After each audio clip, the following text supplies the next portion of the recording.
I guess I could mention this. This garage is designed so that I can close both these doors and run a heater in here and heat it up. I do have some insulation in the front part of the garage, but my wagon is so long that right now if I close the doors, I'd be closing it right about on the back of the car, and I don't know if I can even pull it up long enough to, like right now I got walking space to get around it. If I pulled it up to there, I'd lose my walking space and I still would be very close as to whether I could get that door down. So I just decided rather than try to warm up the whole garage, and I'll get the hairdryer out and see if I can warm up a spot on that roof to work with.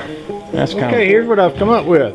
It's a small patch. It fits down in the gutter and it curls up a little so that it creates a little something under here.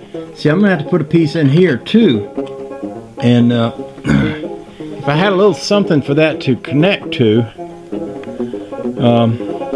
that'd give me a place to start. I think what I'm gonna do is try a little pour 15 on this spot and stick this piece down and let it sit and get hard, and then see how it looks, and then maybe come back later and see if I can fabricate a little piece to go in here. And if so, I can work from there, and I can do something similar in some other spots I have on the roof. That's what I'm working toward, and that's what I'm thinking about. Okay, that wasn't necessarily so bad. I don't know if I'm finished with it or not.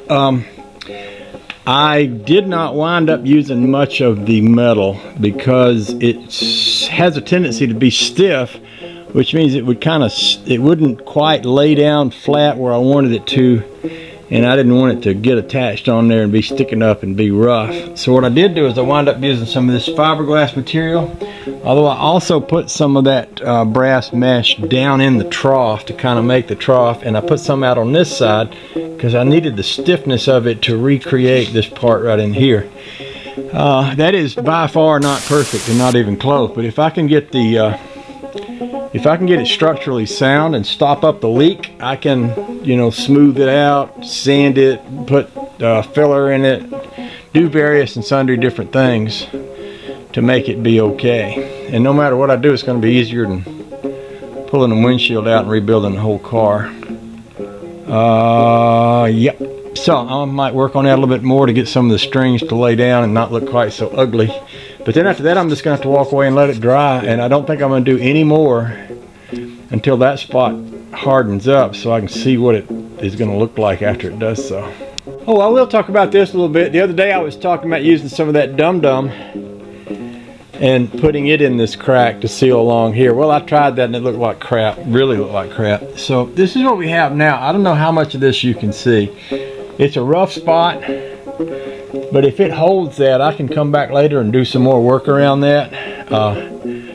And you know, it's a little bit of a rough spot on both sides, but I can still work around that and make it be okay if that's a strong enough fix to be good. The rest of the holes in the roof of this car are just holes. I mean, there's nothing. That's the worst place on the car there. There's some pretty big ugly patches back here, but they don't do a lot. I mean, you know, basically if you close this up, even if you fiberglassed over it or something like that, it wouldn't hurt a thing. It's got plenty of structural strength.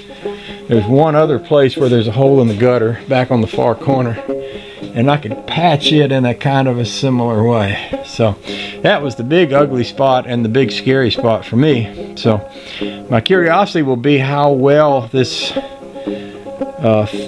brass screen stays put once that dries. It may not stay put at all, but if it does come out, then I'll come back with another plan. But I'm not going to do anything else today. I took all the stuff off my hood. That's grease there, and that's some old spot. I just want to make sure I didn't leave a bunch of that pour 15 stuck on my hood.